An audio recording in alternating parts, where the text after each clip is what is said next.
నమస్కారం అందరికీ సమయ క్రిస్మస్ శుభాకాంక్షలు.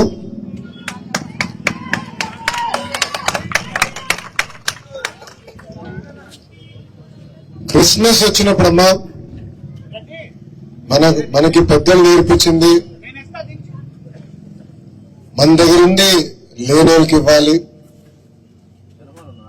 అందరం కలిసికట్టుగా సమాజం కోసం పనిచేయాలి, కష్టాల్లో ఉన్నోళ్ళని ఆదుకోవాలి అని చెప్తారు.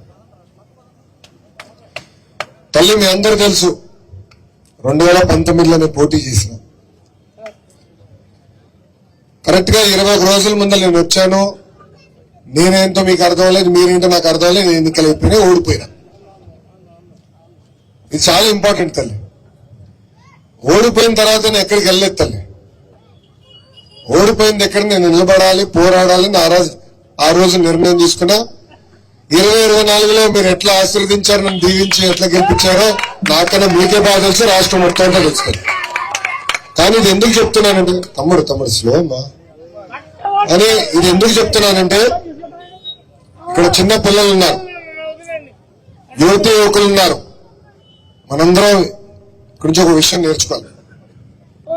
దేవుడు ఒక్కొక్కరికి ఒక పరీక్ష పెడతాడు, ప్రతి కుటుంబానికి ఒక పరీక్ష పెడతాడు. కానీ ఆ పరీక్షని జయించే శక్తి కూడా దేవుడు మనకిస్తాడు. అది మనందరం గుర్తుపెట్టుకోవాలి. కష్టకాలాలు అనేవి అందరికి వస్తాయి. మీరందరూ అనుకోవచ్చు లోకేష్ గేటబ్బా కష్టకాలాలని. 5 సంవత్సరాలు కష్టపడే కదా తెలిసి 23 కేసులు పెట్టారు తల్లి నా పైన. అయినా పట్టించుకోలేక పని చేస్తూ వెళ్ళా. 220 రోజులు నడిచా, 3132 కిలోమీటర్లు పాదయాత్ర చేశా, మంగళగిరిలో కూడా నడుచుకుంటూ వెళ్ళా. ఎందుకు చెప్తున్నానంటే ఇప్పుడున్న తరంలో చిన్న ఎగ్జామ్ తప్పితే, అంటే ఎగ్జామ్ లో ఫెయిల్ అవుతే, లేదంటే జీవితంలో ఒక చిన్న దెబ్బ తగిలితే ఏదో లోకమంతా కోల్పోయామని ఏకంగా ఆత్మహత్య చేసుకునే పరిస్థితికి వచ్చింది సమాజం. అది మనందరం మర్చిపోవాలి. కష్టకాలాలు దేవుడు అందరికీ పెడుతుంది. అది ఒక పరీక్షగా మనందరం ఆలోచించి ఆ పరీక్ష జయించాలని ఈ సభాముఖంగా మిమ్మల్ని అందరినీ ఆలోచించమని కోరుతున్నాను.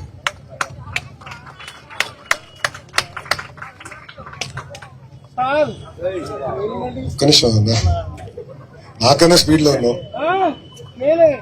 అదే ఒక్క నిమిషం అమ్మా. ఇప్పుడు క్రిస్మస్ వచ్చింది.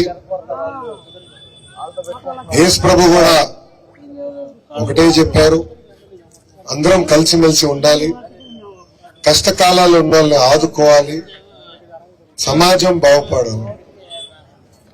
దయచేసి ఇది మనందరం గుర్తుపెట్టుకుని మన ఇంటి పక్కన ఉన్న అవ్వచ్చు, కుటుంబ సభ్యులు అవ్వచ్చు, లేదంటే మన వార్డులో తెలిసిన వాళ్ళు ఎవరన్నా కష్టకాలాల్లో ఉంటే వాళ్ళని మనందరం వ్యక్తిగతంగా ఆదుకోవాలి. ఏ ఒక్కడి వల్ల సమాజంలో మార్పు రాదు, కానీ ప్రజలందరూ కలిసికట్టుకొస్తే సమాజంలో విప్లవం తీసుకురావచ్చు. మొన్న ఎన్నికల్లో చూసాం, ఒక విప్లవం లాగా అందరూ పనిచేశారు, మార్పు తీసుకొచ్చారు. ఒక బాధ్యతగా నేను ఈరోజు మీ ముందర నిలబడుతున్నా. నేను గతంలో వచ్చాను, మన వార్డులో తిరిగాను, సమస్యలు తెలుసుకున్నాను. గత 6 నెలలుగా ఒక్కొక్క పని ఎలా చేయాలి, దానికి బడ్జెట్లు ఏంటి, సంబంధించిన మంత్రులతో కానివ్వండి, అవసరమైతే క్యాబినెట్ వరకు కూడా వెళ్ళి నేను అన్ని క్లియర్ చేసుకుంటా వస్తున్నా తల్లి. వచ్చే 3 నెలల్లో గతంలో ఇంటి పట్టాల విషయం కూడా నేను హామీ ఇచ్చున్నా, ఇంటి పట్టాలని రెగ్యులరైజ్ చేసి అందిస్తానని. ఇప్పటికే అధికారులు పార్టీ శ్రేణులు వచ్చి మీ గడపలు తొక్కారు, వివరాలు తీసుకున్నారు. ఆ రోజు కూడా చెప్పాను, కొన్ని భూములు ఇమ్మీడియట్ గా చేయొచ్చు, కొన్ని భూములు అంటే అటవీ భూములు కానివ్వండి ఎన్ని కొంచెం సమయం పడుతుందని కూడా ఆనాడు మీకు చెప్పాను. అటవీ భూములు కానివ్వండి, ఎండోమెంట్ భూములు కొంచెం సమయం పడుతుంది, కానీ మిగతా భూములన్నీ యుద్ధ ప్రాతిపదికంగా రెగ్యులరైజ్ చేసే బాధ్యత నేను తీసుకుంటున్నాను. ఆ ప్రక్రియ ప్రారంభించాలని ఈ సభాముఖం మీకు అందరికీ తెలుపుతున్నా. ఇంతేకాకుండా గత పాలకులు రోడ్లు తవ్వేశారు, పైపులు పెట్టారు, కానీ ఆ పైపులు కనెక్షన్ కూడా ఇవ్వలేదు తల్లి. ఆ అండర్ గ్రౌండ్ డ్రైనేజ్ లో నీరు ఎక్కడికి వెళ్తుందో కూడా వాళ్ళు సరిగా ప్లాన్ చేయలేదు. ఇప్పుడు ప్లానింగ్ అంతా దాదాపు అయిపోయింది. పని తొందరలోనే మొదలు పెడతామా. టెండర్లు కూడా పూర్తి చేస్తున్నాం. భూగర్భ డ్రైనేజ్, ప్రతి గడపకి తాగునీరు, కుదిరితే అండర్ గ్రౌండ్ కరెంట్ తీగలు కూడా పై లేకుండా అండర్ గ్రౌండ్ లో పెడదామని, గ్యాస్ కూడా ఈ రోజు అండర్ గ్రౌండ్ ద్వారా ఇచ్చడానికి అవకాశం ఉంటుంది. సో ఆ ప్రక్రియ కూడా, ఆ ప్రణాళిక కూడా మేము ఏర్పాటు చేసుకుని త్వరలోనే పనులు కూడా ప్రారంభిస్తామని ఈ సభాముఖంగా తెలుపుతున్నాను. మన ప్రాంతాన్ని అంటే వార్డుకు వచ్చినప్పుడు కమ్యూనిటీ భవనాలు అడుగుతాం జరిగింది. దాన్ని కూడా మేము ఎస్టిమేట్స్ అన్ని తెప్పించుకున్నాం. వచ్చే 3 నెలలు అంటే ఎండాకాలం వచ్చే లోపలనే పనులన్నీ ప్రారంభించబోతున్నాం. గతంలో చెప్పే పార్కులు కావాలి. చాలా మంది షుగర్ ఫ్యాక్టరీలు అయిపోయారు, ఆయిల్ ఫ్యాక్టరీ అయ్యారు, సాల్ట్ ఫ్యాక్టరీలు అయిపోయారు. అందరు నవ్వుతున్నారు. అంటే అర్థమైందమ్మా, షుగర్ ఫ్యాక్టరీ అంటే డయాబెటీస్ తల్లి, సాల్ట్ ఫ్యాక్టరీ అంటే బీపీ తల్లి, ఆయిల్ ఫ్యాక్టరీ అంటే కొలెస్ట్రాల్ తల్లి. ఇవన్నీ మనకు వస్తున్నాయంటే కారణం మనం పొద్దున పూట కొంచెం ఎక్సర్సైజ్ కి పార్కులకి వెళ్తాం. బేసిక్ ఎక్సర్సైజ్ చేస్తే మనలో ఆరోగ్యం కూడా మెరుగుపడుతుంది. దానికి పార్కులు కూడా ఏర్పాటు చేస్తాను హామీ ఇచ్చేతాను. నాకు బాగా గుర్తున్న హామీలు. ఒక పార్క్ ఆల్రెడీ పనులు ప్రారంభించాం, మిగతా పార్కులు ఇప్పుడు డిజైన్ చేస్తున్నాం. దాదాపు 85 పార్కులు తల్లి మన నియోజకవర్గంలో చేయాల్సిన అవసరం ఉంది. దాన్ని కూడా ప్రక్రియ ప్రారంభించాం. ఇట్లా ఒక్కొక్క పని ఆల్రెడీ మేము ప్రారంభించాము. ఊర్లోకి వచ్చి గల రోడ్ల గురించి చాలా మంది నన్ను అడిగారు. నేను అందరికి ఒకటే చెప్పా, ఆనాడు కూడా చెప్పా, హడావుడిగా నేను రోడ్ ఇప్పుడే అయిందని. ఎందుకంటే మళ్ళీ అది నేను పగలగొట్టాల్సి వస్తుంది. రోడ్ వేస్తాం, పగలగొడతాం, మళ్ళీ వేస్తాం, మళ్ళీ పగలగొడతాం. అట్లా కాదు. వన్స్ అండ్ ఫర్ ఆల్ భూగర్భ డ్రైనేజ్, నీరు, అదేవిధంగా పవర్, గ్యాస్ అన్ని ఫినిష్ చేసి రోడ్ ఒకేసారి వేస్తాను. అందుకే ఒక 6-7 నెలలు ఓపిక పట్టండి, పని పూర్తి చేస్తాను. ఒకవేళ రోడ్ ఇంకా కొట్టలేదంటే ఎటు కొట్టాలి, దీనికి పైప్ వేసాను, ఇంకా సిమెంట్ కూడా వేసుకుంటూ వస్తాను. అలా పనిచేస్తాను. మీరే గమనించుంటారు, పారిశుద్ధ్యం చాలా ఇంప్రూవ్ అయింది పట్టణంలో. కొంచెం ఆవుల సమస్య ఇంకా కొంత ఉంది, కుక్కల సమస్య తగ్గింది. అవన్నీ కూడా ఇప్పుడు నియంత్రణ చేస్తున్నాం. ఎందుకంటే 10 సంవత్సరాలు ఒక రకంగా నడిచింది, ఇప్పుడు అంతా సెట్ చేసాం. కొంచెం టైం పడుతుంది తల్లి.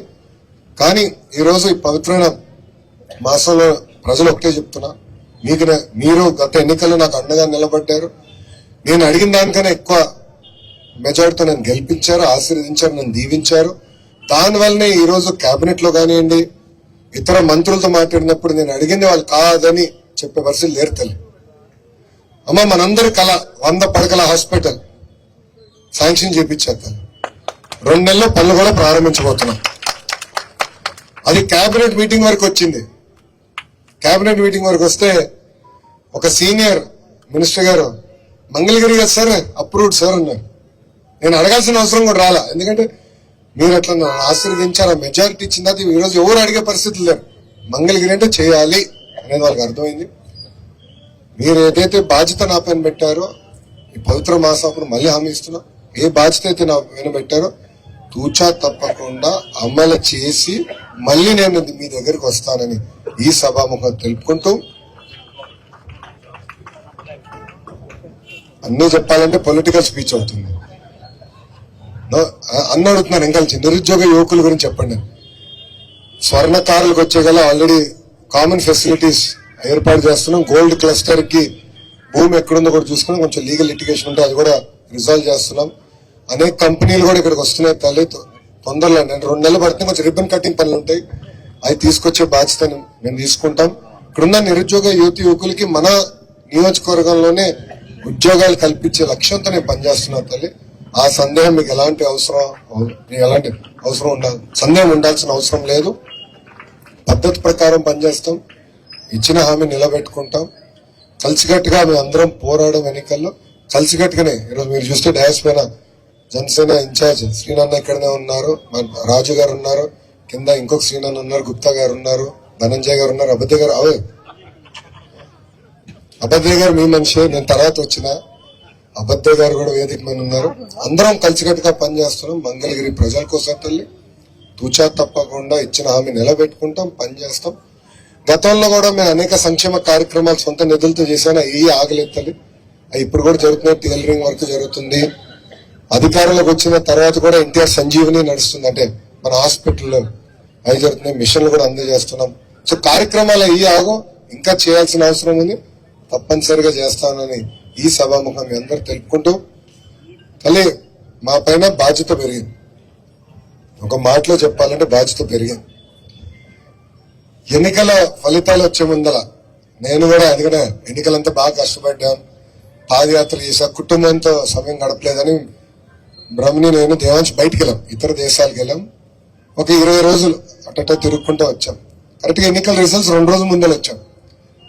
వస్తే బాబు గారితో కూర్చుని భోజనం చేస్తుంటే నేను బాబు గారితో నవ్వుతానా, మీకన్నా ఒక్క ఓటు మెజారిటీ నాకు వస్తున్నావా సార్ అని. బాబు గారు నవ్వుతా, కుర్రోలు కదా కొంచెం స్పీడ్ ఎక్కువ, చూద్దాంలే ఇంక 2 రోజులు వస్తున్నాయి కదా నీ రిజల్ట్స్ అన్నారు. కానీ నిజంగా నాకు ఇప్పుడు కూడా గుర్తు, బాబు గారు అక్కడ టేబుల్ పొడుగ్గా ఉంటుంది, అక్కడ బాబు గారు కూర్చున్నారు, ఆయన పక్కన నేను కూర్చున్నా, అందరూ ఉన్నాం. ఆ రోజు అందరూ చాలా సంతోషంగా ఉన్నారు, ఆనందంగా ఉన్నారు. నా ఒక్కడికే చౌంట్లు పెట్టినది,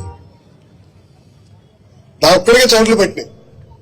బాగా గుర్తు. ఇప్పుడు కూడా బ్రహ్మి అడిగింది, ఆ రోజు కూడా అడిగింది, నేను చౌంట్లు పెడుతున్నాయి, వచ్చేసింది కదా రిజల్ట్స్, మన ప్రభుత్వం వస్తుంది కదా అంటే మంగళగిరి మెజారిటీ ఎంత ఇక్కడ ఒక ఛాలెంజ్ గా నేను తీసుకున్నాను అని చెప్పాను. నేను అడిగింది మిమ్మల్ని 53,000 తల్లి, కానీ మీరు నన్ను 91,000తో గెలిపించారు. దాడితే కదా నన్ను ఒక్క ఓటుతో గెలిపించినా నేను పని చేస్తా, మీరు ఎంత ఎక్కువ ఇస్తే నాకంత బలం, కొండంత బలం అది. నేను యుద్ధం చేసి పోరాడి పవన్ అంతా కూడా అవసరం మీకు గుర్తుందా లేదు, పవన్ అంతా కూడా పోరాడతా, బాబు గారితో పోరాడతా, నిధులు తీసుకొస్తే అభివృద్ధి చేస్తా అని చెప్పి ఆ పోరాటం నేను చేస్తున్నా తల్లి. చాలా మంది తెలుసు ఆ పోరాటం నేను చేస్తున్నా. నియోజకవర్గం నా గుండెల్లో పెట్టుకుని కాపాడుకునే బాధ్యత నాది.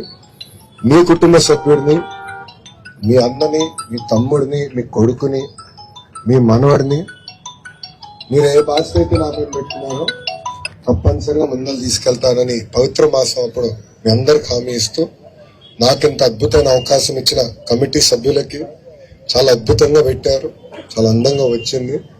సో పెద్దలకు చాలా అద్భుతంగా చేశారు.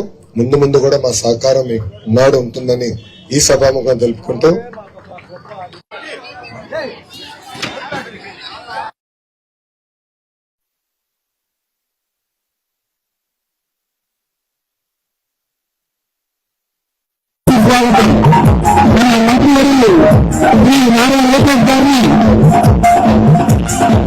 సాధారణంగా ఆహ్వానిస్తున్నాం.